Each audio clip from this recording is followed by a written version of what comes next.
So today we will start 1.41. Do you remember what we discussed in 1.40? Yes. So it was very important that the concept of adharma would not be lost and to cultivate women because they are responsible for bringing up dharmic children. And it was discussed how the female can be persuadable. So they needed to have the concept to carry on, and so that society can benefit from dharma. Yes. Wow. Beautiful. Beautiful summary. So yes, let's read it one more time. Adharma bhavat Kṛṣṇa pradyushanti kula striyaha strishu dushtasu varshneya jayate varṇa-saṅkara. Now please sing after me.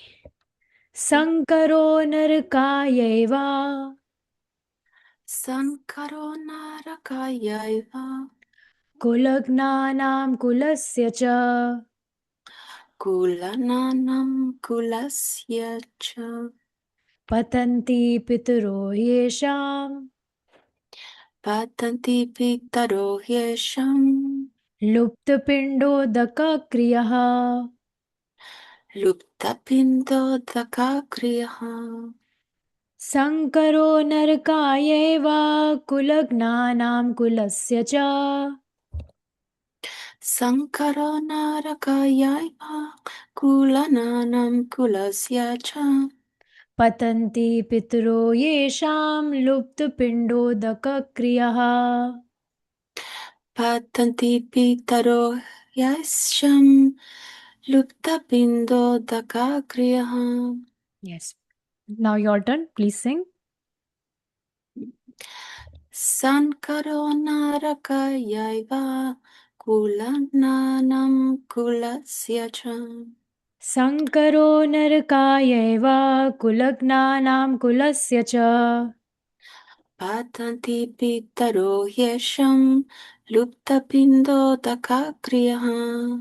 patanti pitro yesham luptapindodaka kriyaha. Now this is very, very important verse. Do you know about Shraddh? I think you don't know. I don't know if people follow it in West or not, but let's see. An increase of unwanted population certainly causes hellish life both for the family and for those who destroy the family tradition. Now, Arjuna is mentioning about a very important family tradition here. The ancestors of such corrupt families fall down because the performances for offering them food and water are entirely stopped. Now, this is a family tradition and it is still being followed in India, that after one's parents, grandparents, or whatever parents, if they left their body, if they died, so after that they perform this tradition called pindodaka kriya.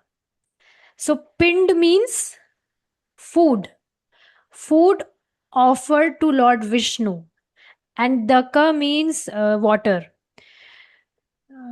Let's see if I'm not wrong. Udaka means water, and pind means the offerings of food.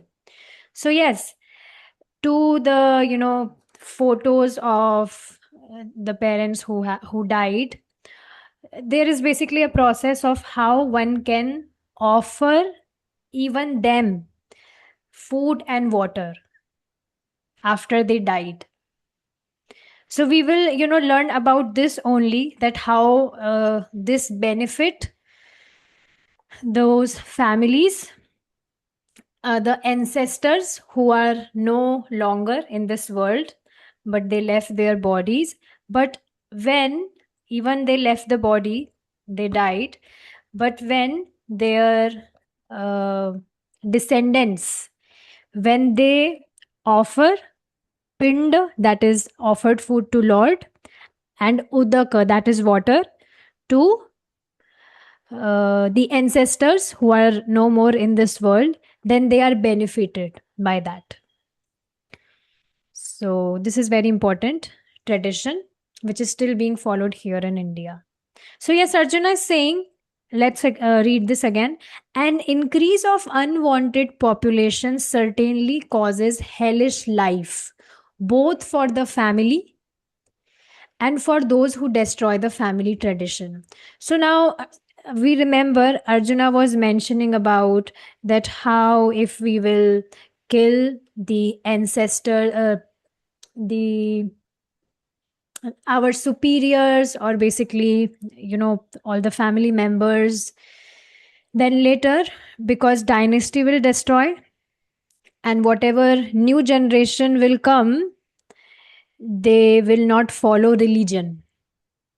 So now, because they will not follow religion, so they will also not follow this tradition of offering food and water to the ancestors.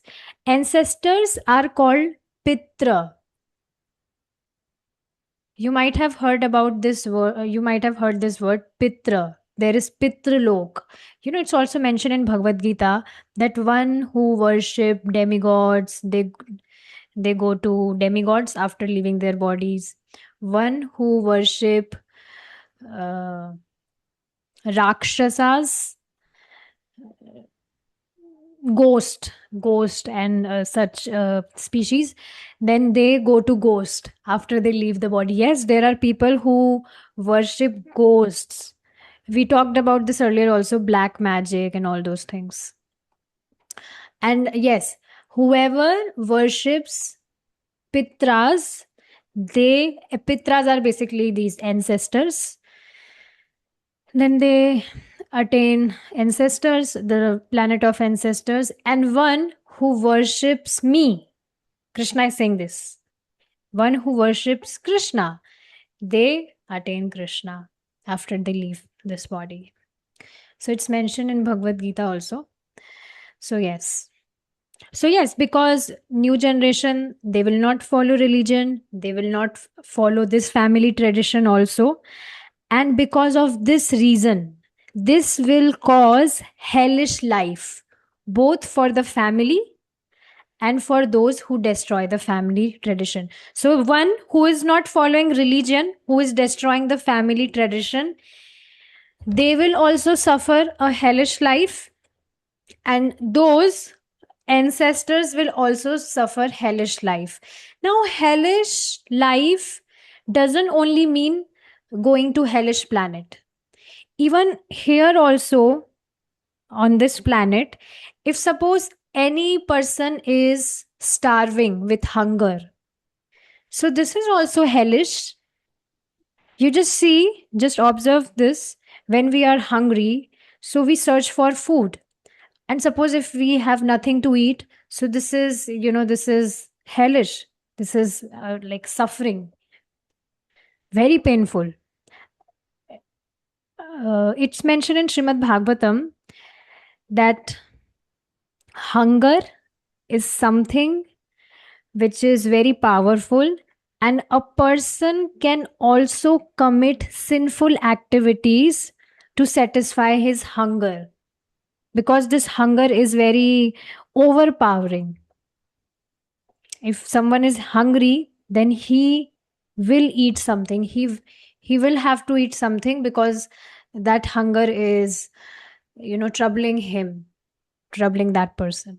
So yes, if new generation, they do not offer food and water to ancestors, then they starve with hunger, and this causes hellish life. Now, this may be something very tricky, that, oh, if someone is offering food and water from here, then how ancestors in that planet would get satisfied?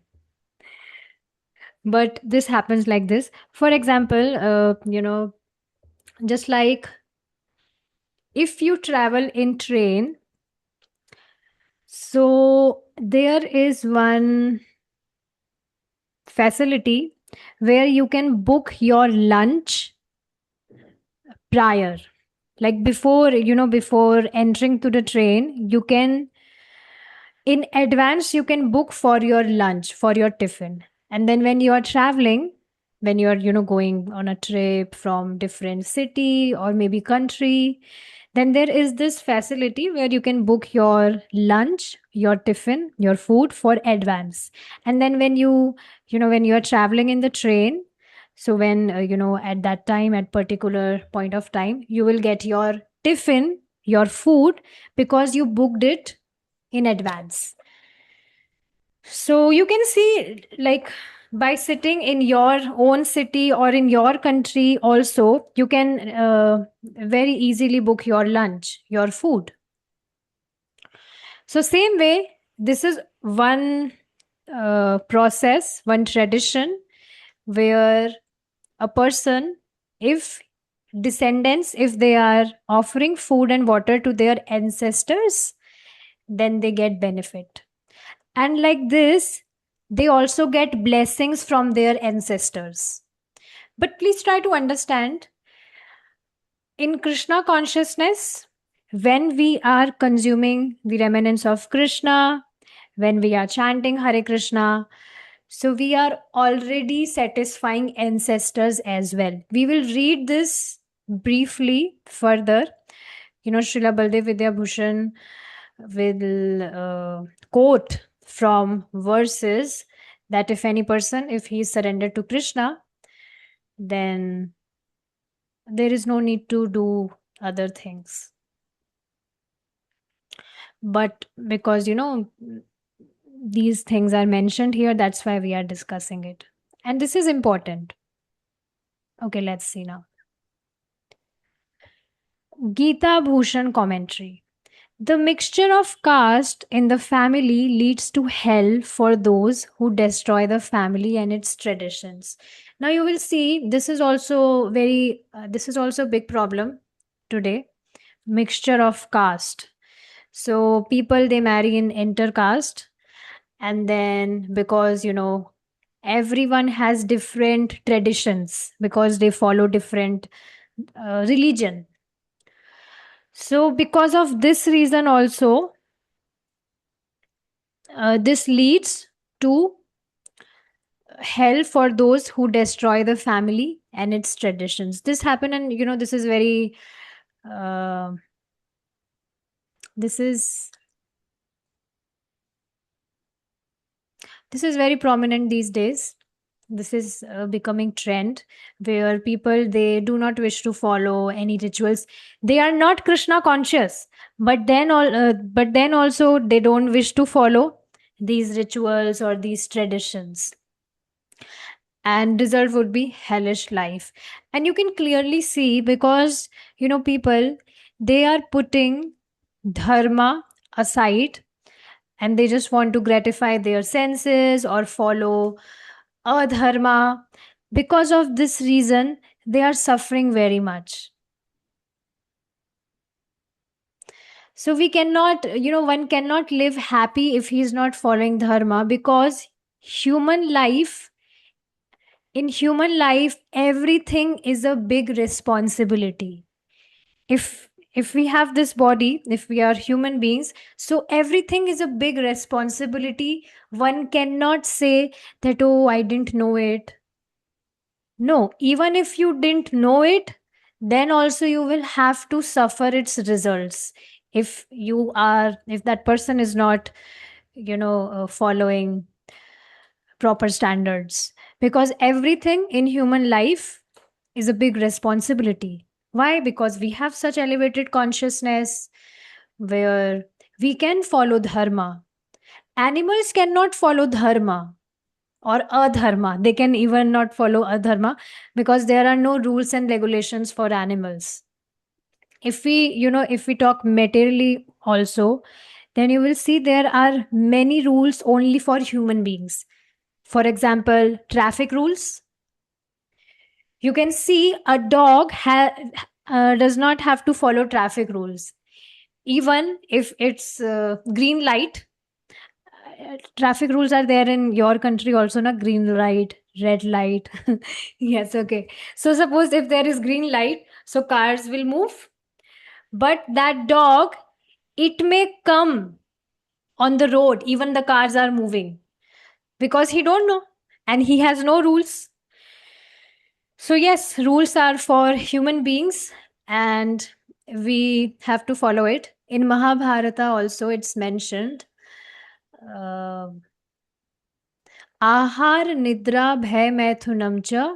Let me sing it. Ahar nidra bhay maithunam cha.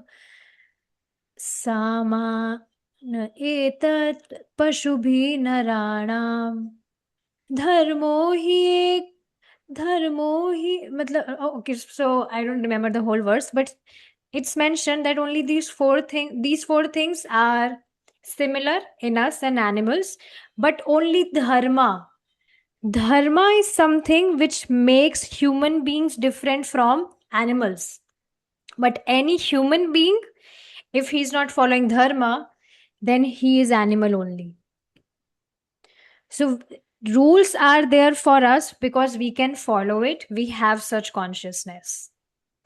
So yes, not only do they go to hell, so going to hell is also hell, and hellish life is also even in this life when he is on earth planet, then in this life also he will suffer a hellish life. So many problems will come in his life because he is not following dharma. This is very important point, and I want you to observe this, that this human form of life is meant for following dharma and not for sense gratification. Let's understand this with example.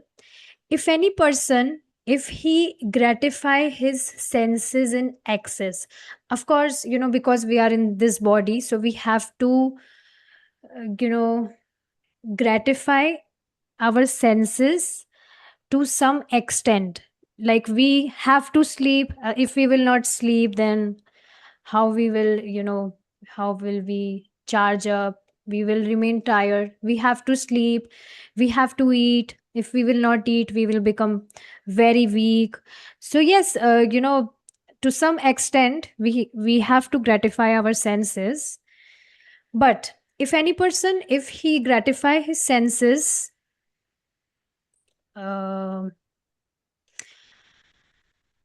then you will see he will become diseased.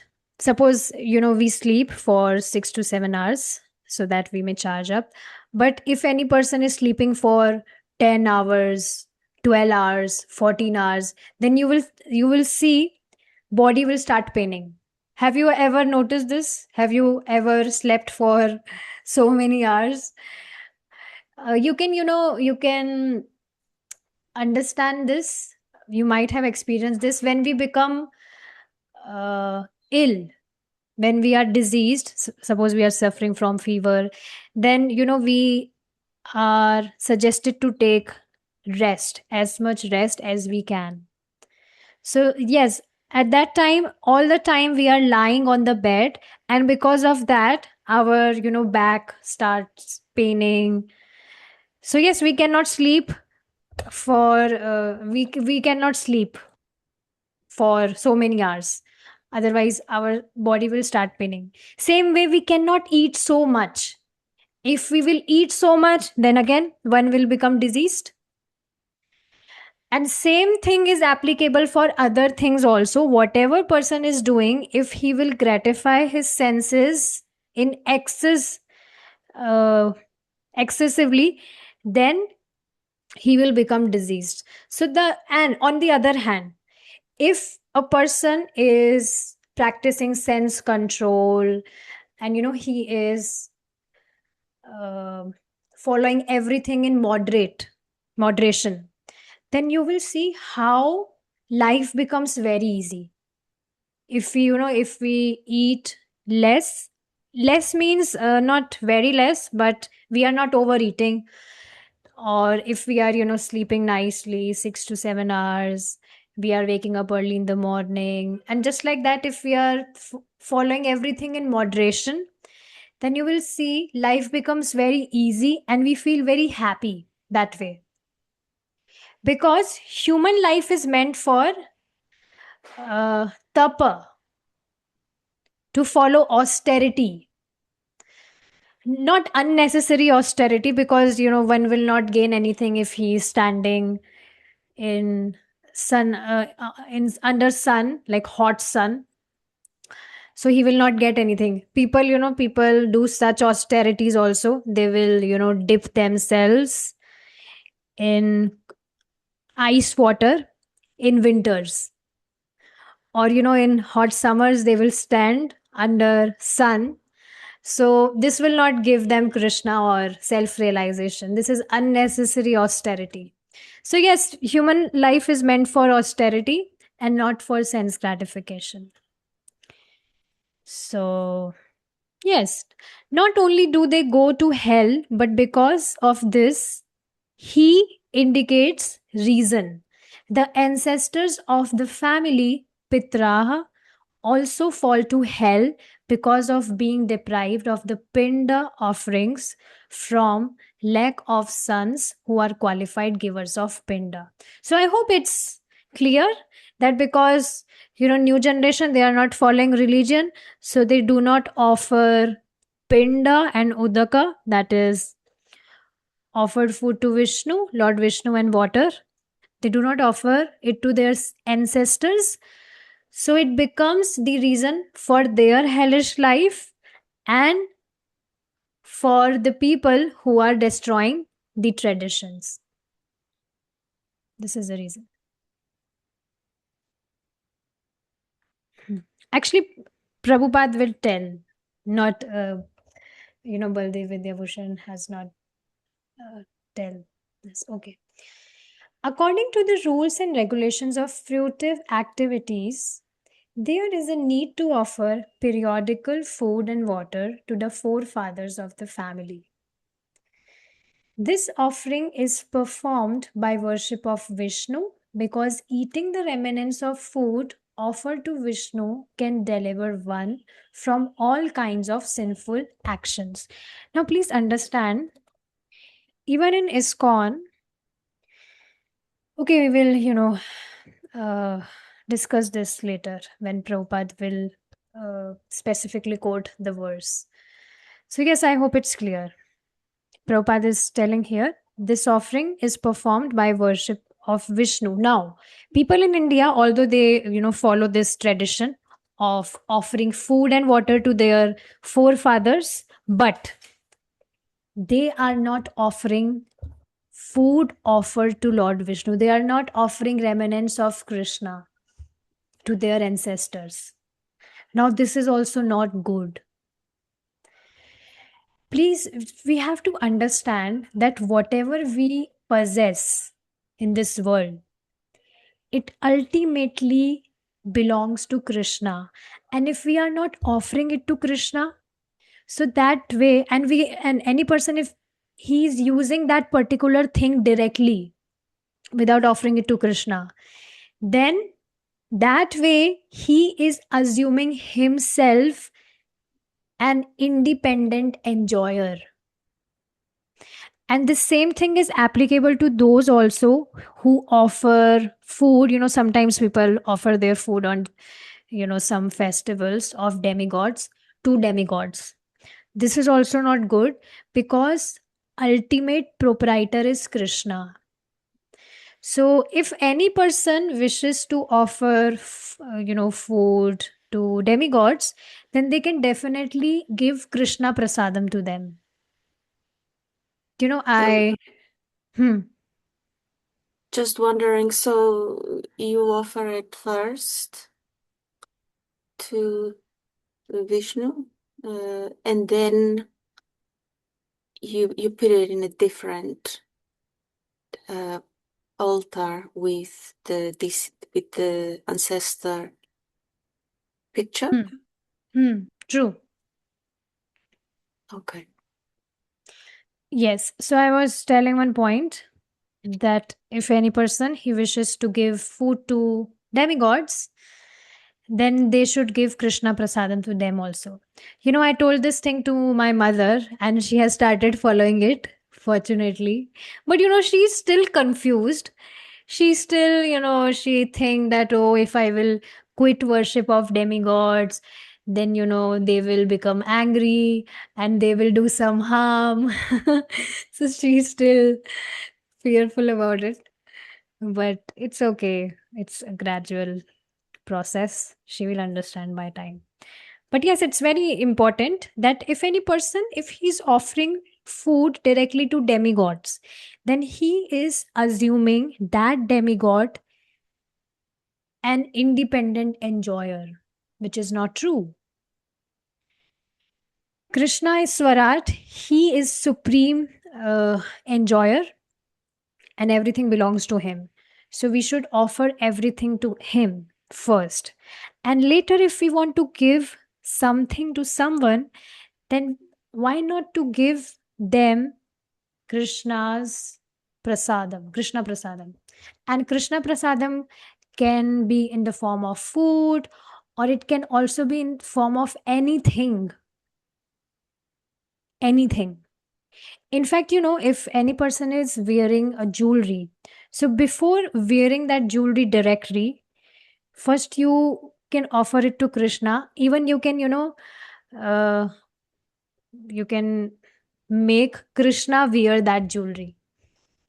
And then that will become jewelry prasad. Then you can wear that jewelry prasad of Krishna. So it's very beautiful. You can offer anything to Krishna. So like that. Okay.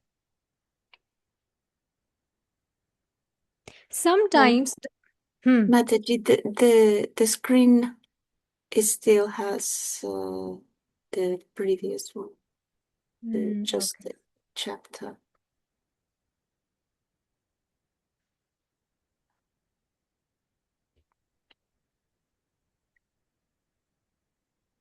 Sometimes the forefathers may be suffering from various types of sinful reactions, and sometimes some of them cannot even acquire a gross material body and are forced to remain in subtle bodies as ghosts. So, it is mentioned in Srimad Bhagavatam as well that forefathers or ancestors, they are eagerly waiting for someone from their descendants that they become a Vaishnava or Vaishnavi, so that the forefathers or ancestors may also get liberated, free from this material world. You might have also heard this, just like we see in the case of Prahlad Maharaj, because he was a devotee, then later all of his ancestors and forefathers also went back to Krishna, Yes. Lord Vishnu. So, yes, like that. So, any person, if in family has become a devotee, then all of his ancestors will also get liberated from this material world. How beautiful is that? And the reason of this, behind this, because a devotee, because he's living in a family, he or she.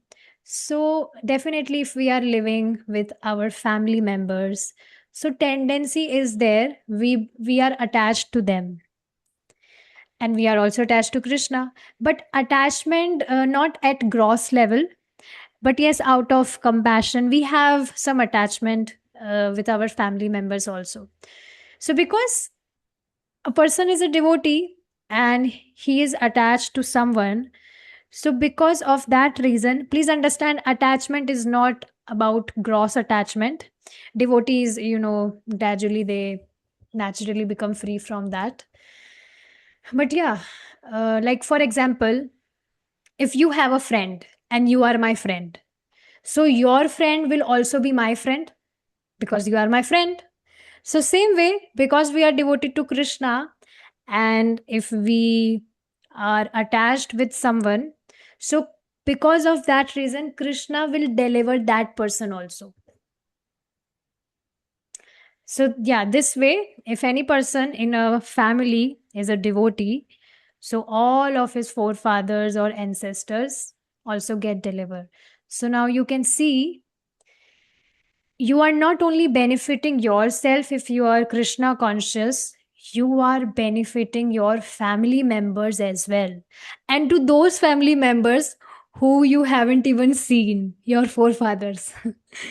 So they are also getting benefit because you are Krishna conscious. So everyone should accept Krishna consciousness.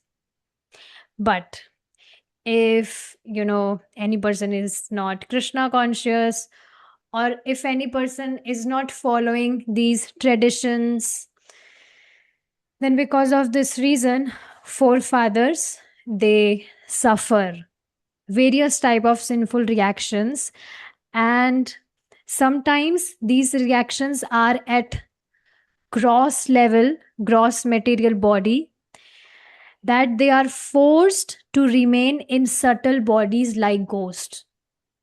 So ghost, why they are ghosts? Because they do not have gross material bodies. And that's why gross, because ghost, because they only have subtle bodies. Subtle body is mind, body and intelligence. This is subtle body, and this is our gross body which we see, and then soul is there. So ghost, they remain in subtle bodies. That's why they roam in the air, and they can catch any material person. And why they catch any person? Are you getting meaning of catching?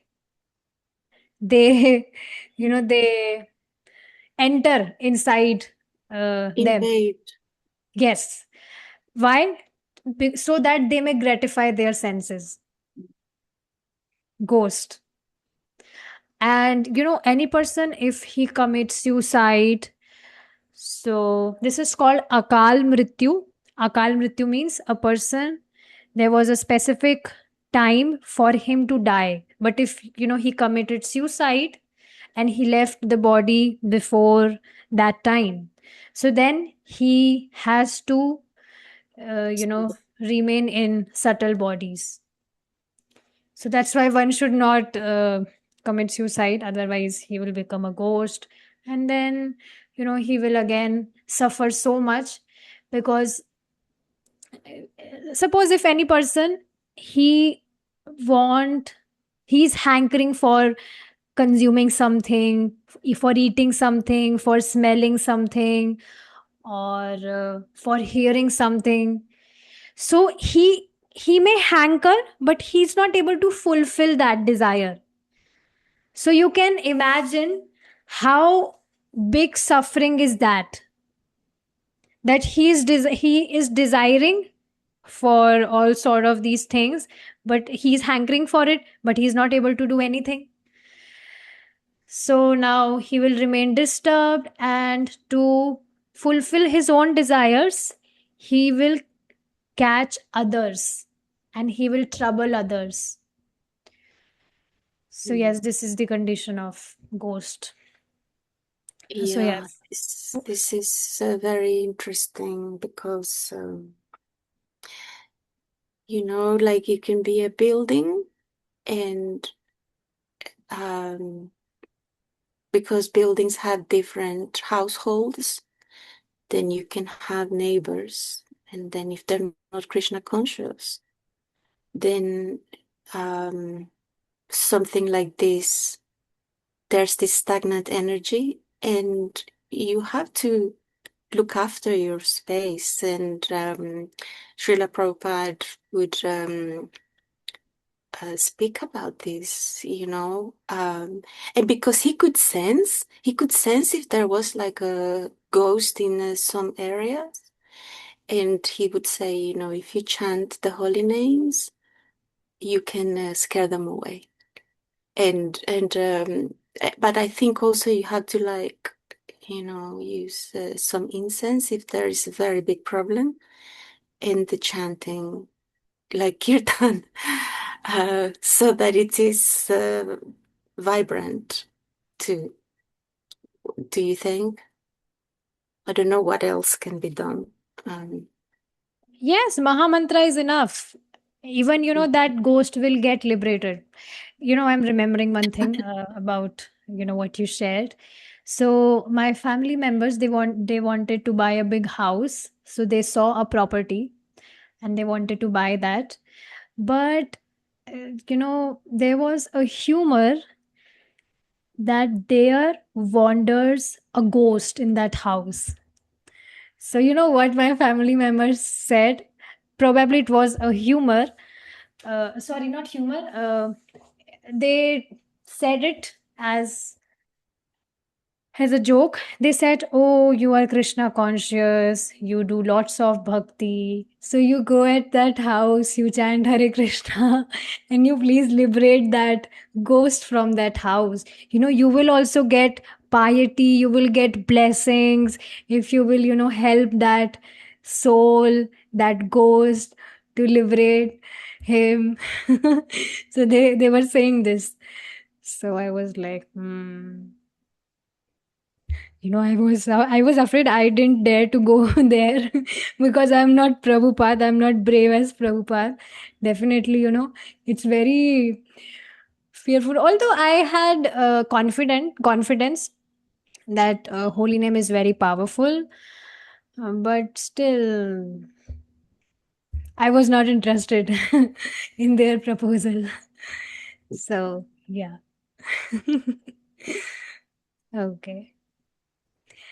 Let's move ahead. Thus, when remnants of prasadam, food are offered to forefathers by descendants, the forefathers are released from ghostly or other kinds of miserable life. Such help rendered to forefathers is a family tradition, and those who are not in devotional life are required to perform such rituals. They are required, it's not optional thing.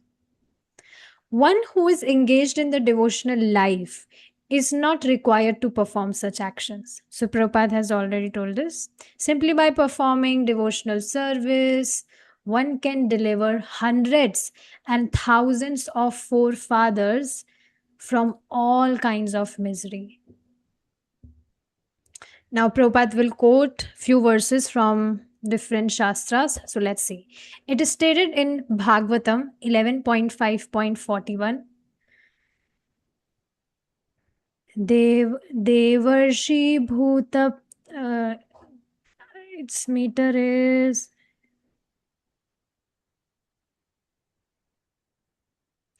Wait, let me open it in Sanskrit. It would become easy for me. Can you say the shloka number if you see it on the screen? 11 Yeah, point. the Canto 11, Chapter 5, verse 41.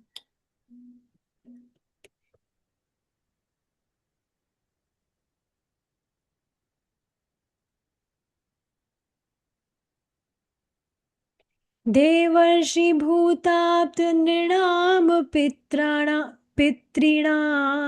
न किङ्करो नाय मृणी च राजन् सर्वात्मनायः. You want to sing after me? Please sing. Yes. देवर्षि भूताप्त नृणां पितॄणां. Can't remember.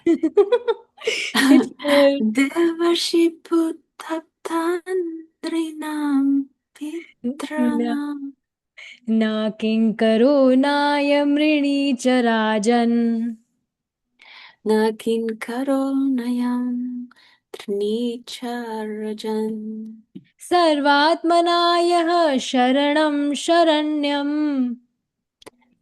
Sarvatmanayah saranam sharanyam. Gato mukundam parihritya kartam. Gato mukundam parihritya kartam. Good.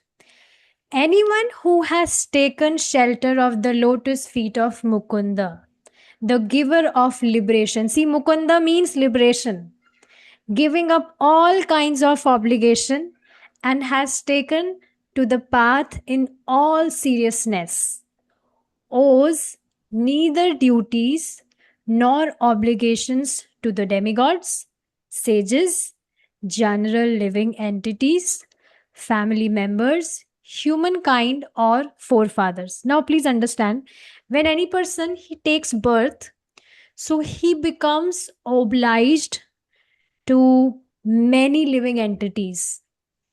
We become obliged to animals, to sages, to our teachers, to our parents, to demigods. So yes, but any person, if he took the shelter of Kṛṣṇa, Lord Mukunda, then he is not obliged to these people. Also, it is mentioned in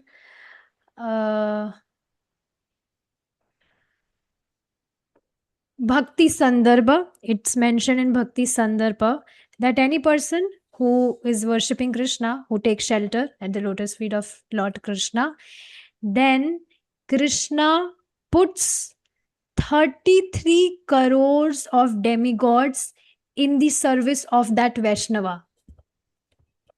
So a Vaishnava gets all protection from the demigods as well.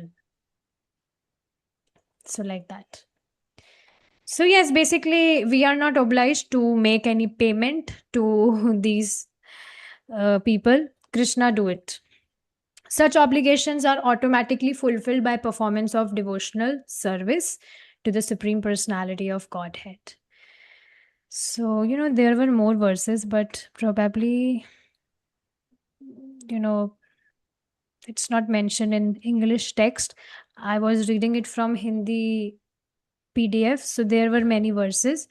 So yes, it was mentioned there that how, it's very important that one should follow all the traditions. Maybe we will, I will download that PDF tomorrow and we can read those verses tomorrow. Those are very short verses. So yes, I hope this verse is very hope giving, that if we are serving Krishna, then we really don't have to perform anything extra. But we should try to come at this standard. For example, giving up all kinds of obligation, has taken to the path in all seriousness, means now he does not take any other person as his shelter. He's only surrendered to Krishna. Whatever, even, if I'm hankering for something, if there are some desires, I'll only approach Krishna for it. I will not beg with any other person or demigod for it. So like that. Of course, for our livelihood, we have to work and we get money. But, we should use those in service to Krishna, which devotees do.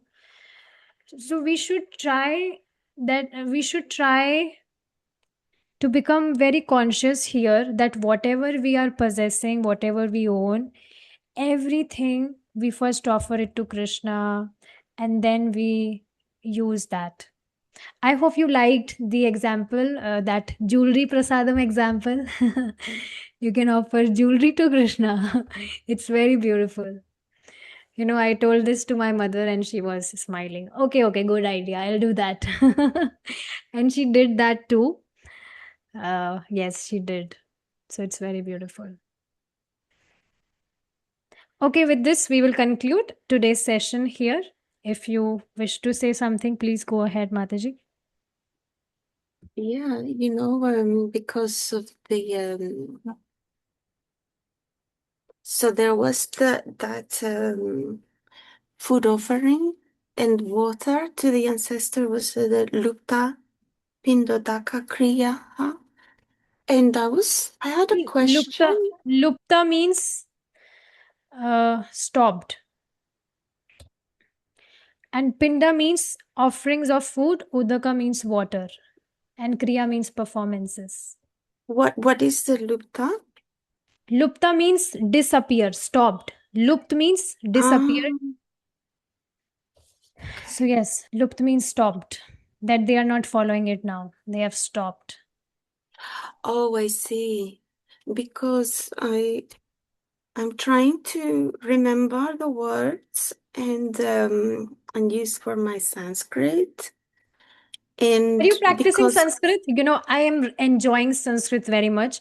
Today, I practiced Sanskrit for about 2 to 3 hours continuously. I was so much absorbed. Wow.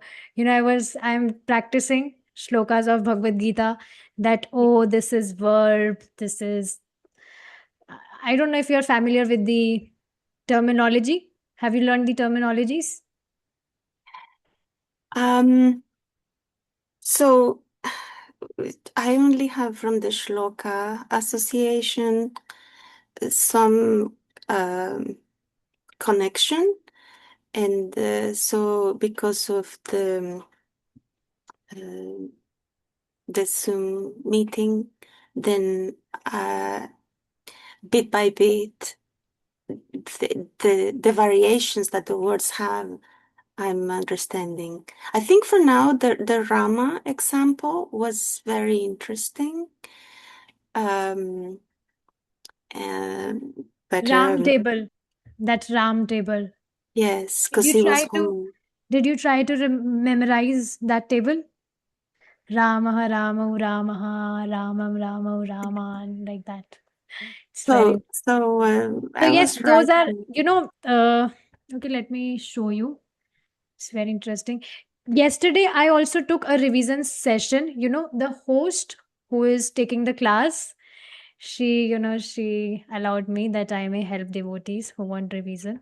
It was very amazing. I see that Krishna give opportunities for what we call services. Okay, wait, let me show you.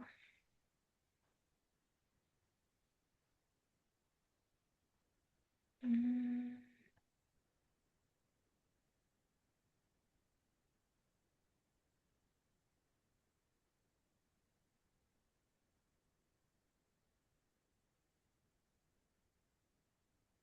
Yes, see, these are the endings.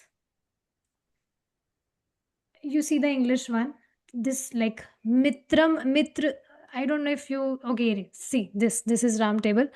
So Ramaha Ramahu Ramaha. So this ending, these suffixes are called case vibhakti.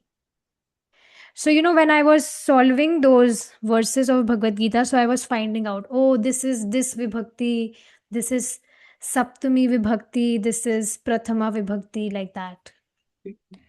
So it was very interesting. I did it for about 2 to 3 hours and I was completely absorbed in it. I was really relishing it. So yes. Anyways, let's come back to our Bhagavad Gita. Please continue whatever you were saying. Um, yes, thank you. Yeah, because there's different meaning according to the context.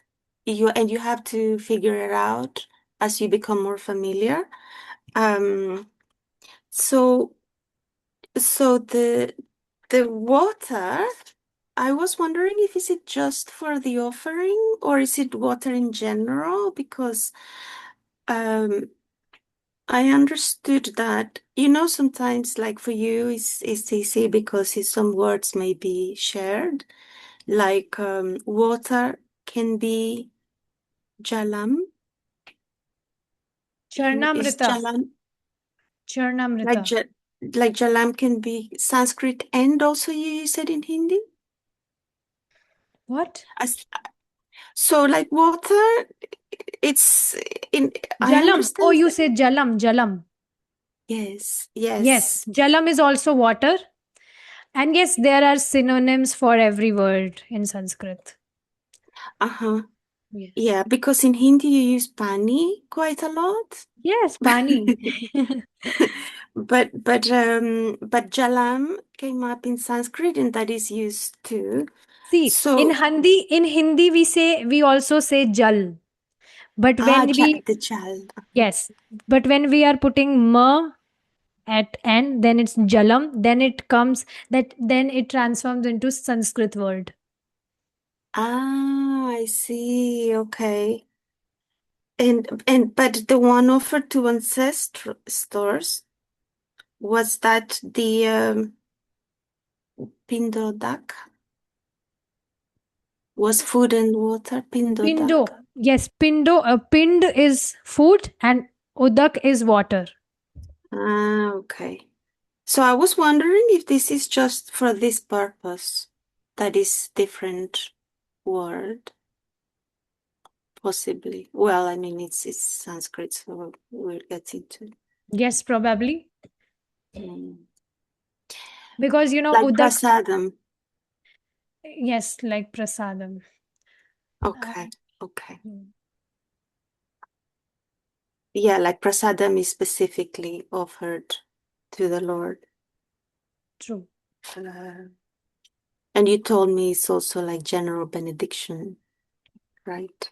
true. Mm. Yeah, yeah, this is very nice. Because it is something that we do, in our lives anyway, so you might as well do it with a sacred intention. So let me Uh, tell you more thing. It might sound little heavy, but I was hearing lecture from my instructing master, and he was mentioning that we are actually not at this level. We are actually not following this verse right now because we are not only attached with Krishna, we have many attachments and other things are there. So devotees can and devotees should also follow this ritual of offering food and water to their ancestors, and it's nice only because they are getting benefit. But if it's too much for someone, then it's okay, because people in west, they are not aware of this, so I will definitely not uh, that's why I didn't mention here. So I will definitely not say that, oh, you should also follow this, offering food and these things to your ancestor. I will not say this to you because this is something very new. You are following Krishna consciousness and that is all enough. But still you are asking this in detail. That's why I mentioned this point here. yeah, And but you yes, did bring let me up tell you that. one thing if you want to if you want to know it in detail. When we first we offer food to Krishna, then we offer that prasadam to the ancestors, and then later that water and food that should both should be prasadam. After that, we feed that food to cows. uh, I see this, like my family members also do this, so they do this that way. And you know how they offer? They burn some cow dung, like dry cow dung, mhm. which we use for puja. Have you seen such things? Yes, yes, So because they burn some cow dung. They put it in a container in front of the photo of their forefathers, and then they put little food in that burned cow dung. And once it melts completely, that food, so they assume that, oh, ancestors has accepted our offerings, and then later the leftover they feed to the cows. um, So this I is would the only be able to process. do. What? I see. I would only be able to. Well, like if Yeah, I would only be able to do with the water than for the plant because I don't have a cow nearby. um, but the food that is only specifically prasadam to offer to Sri Krishna, then we benefit to eat ourselves. Yes. But you know, Yeah, you don't have to do it because, again, for performing this tradition, there is a particular date for it. You have to uh, do it on that particular date or day. And very yes, so elaborate. it's little complicated. So it's okay. No, you are eating, you're consuming Krishna Prasadam, you're chanting Hare Krishna. Your forefathers are getting benefit. They are getting benefited. Don't worry. Yes. Yes, no, someone mentioned about this too. Someone that was from India, but that it's just the relatives were doing it because it is very intricate process and like what you're saying, it's very elaborate. So you have to know what you're doing. But yeah. Yes, you know, Prabhupada has already given us enough, and we follow that nicely. That is more than enough. There is no need to, you know, create more tapasya. No need. So, yeah. Thank you. Okay, Mataji, thank you so much for your time. And we'll meet tomorrow if Krishna's willing. Hare Krishna. Shrimad Bhagavad Gita की जय. Jai, Srila Prabhupada की जय. Jai, हरे Krishna. Hare Krishna.